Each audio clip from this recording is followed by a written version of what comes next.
What's up, guys? Welcome to your 55th Android tutorial for the new Boston.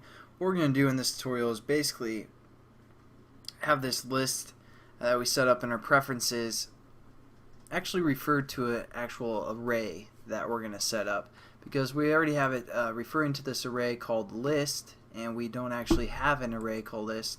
So all we're going to do is simply set that up, nothing too difficult. So we're going to go under a values folder right here, and this is where we're going to set up that array for the most part. This is going to be pretty simple, nothing difficult. And again, we have this array called list, so keep that in mind.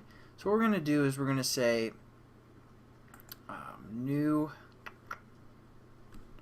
XML file, and we're going to call this one, it's under our values, as you can see it's checked right there, but we're going to call this array because again it's referencing something called array list, and that's what this is going to refer to. So we're going to say array.xml, hit finish, and now anytime we use this array kind of folder, it's going to refer to here. So again, we're just going to go into the XML and set this up. As you can see, there's resources within its brackets, or those are the brackets that we're going to hold some information. So that's pretty neat. It's just kind of a resource folder for the most part. So what we're going to set up is a string array, and as you can see, we have the options here: integer array, string, string array, item, whatever we want to keep in this kind of resource folder for the most part under our array XML file. So we're going to set up a string array, and what we're first going to do is we're going to name it. So we're going to say name, and this is going to be equal to list. Again, our preference tab is accessing the array called list, and that's what this is going to refer to, this list. So we have to give it the name list, or whatever you guys name that, so it actually has a list to refer to. And then all we're going to do is set up some items within this string array. So we need to finish off our string array. That's all we need to define it as, and then hit enter a few times so we can work within the string array and add some items to it.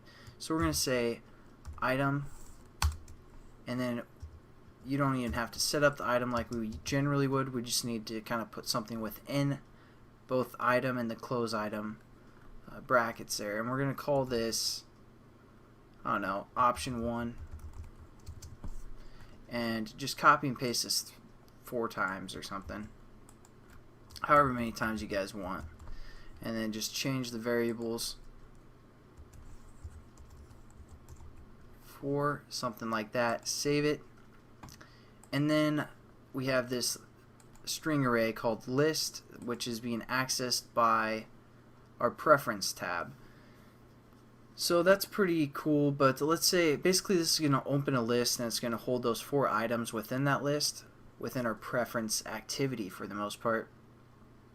So let's say we want one of those items to be checked to start with, and what we're going to do is we're going to set up something basically that's going to refer to the list values for the most part. So we're going to set up something else called Android, again this is within our list preference, Android entry values for the most part, and we're going to say, again, refer to another array. So we're going to say array / values or something like that, or L values,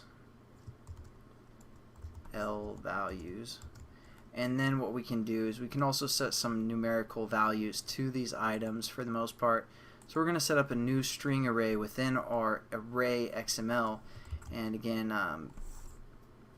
just click string array, and we also got to give this the name that we just set up. So name is going to equal, again, L values, and close it off and put up some values within here. Again, item, and we're going to say this is item 1, and then we're just going to copy and paste that 4 times. And this will make more sense once we actually once I can show you guys what this is actually doing, but just as for now, just kind of follow along, and then once we run our application, it's going to make a ton more sense as always. So there we go. We basically set up our list arrays and set up entries which is going to be our list, and entry values, which is going to be kind of the options. Oh, and I'm sorry, also this entries is supposed to be at array from the previous tutorial. Apologize, guys. So just make sure you change that to at array, and this one is also at array, which is both referring to this array value that we set up for the most part. And I'll catch you guys in the next tutorial. We're going to work with these list items as well. So have a good one. Peace.